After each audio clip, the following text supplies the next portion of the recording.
December 2-ന് UAE-യുടെ ദേശീയ ദിനമാണ്. ഇതിന്റെ ആഘോഷങ്ങൾ അവിടെ മാത്രമല്ല, ഇങ്ങിവിടെ തൃക്കരിപ്പൂരിലുമുണ്ട്. പൂവളപ്പിലെ ഇസ്മയിൽ ഹാജിയാണ് സ്വന്തം വീട്ടിൽ UAE-യുടെ ദേശീയ ദിനം സാഘോഷം കൊണ്ടാടിയത്. This news sponsored by Emmanuel silks, Kanhangad, Kannur and Thrissur.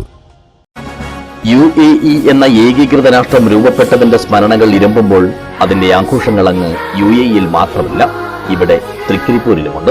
മലയാളികളെ അന്നമൂട്ടുകയും സ്വപ്നങ്ങൾക്ക് ചിറകുകൾ നൽകുകയും ചെയ്യുന്ന ഈ അറബ് രാജ്യത്തെ നെഞ്ചിലേറ്റ് ജീവിക്കുന്നവർ കേരളത്തിലും അനവധിയാണ്. ജീവകാരുണ്യ പ്രവർത്തനങ്ങളിലൂടെ ശ്രദ്ധേയനായ പൂവളപ്പിലെ ഇസ്മയിൽ ഹാജിയാണ് സ്വന്തം വീട്ടിൽ UAE-യുടെ ദേശീയ ദിനം സാഘോഷം കൊണ്ടാടിയത്.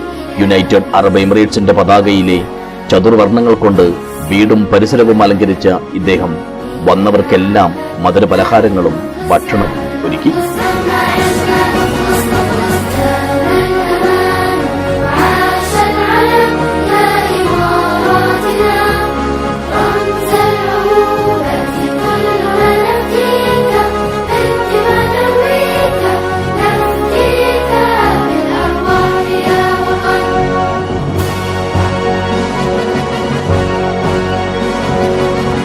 രാഷ്ട്രപിതാവ് ഷെയ്ഖ് സായിദ് ബിൻ സുൽത്താൻ അൽ നഹിയാന്റെ നേതൃത്വത്തിൽ 7 എമിറേറ്റുകൾ ഒരു ഏകീകൃത രാഷ്ട്രമായതിന്റെ ചരിത്ര നിമിഷത്തെ അനുസ്മരിക്കാനാണ് എല്ലാ വർഷവും ഡിസംബർ 2-ന് UAE ദേശീയ ദിനം ആഘോഷിക്കുന്നത്.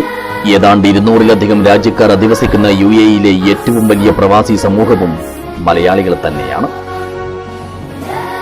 News bureau, Cheruvathur.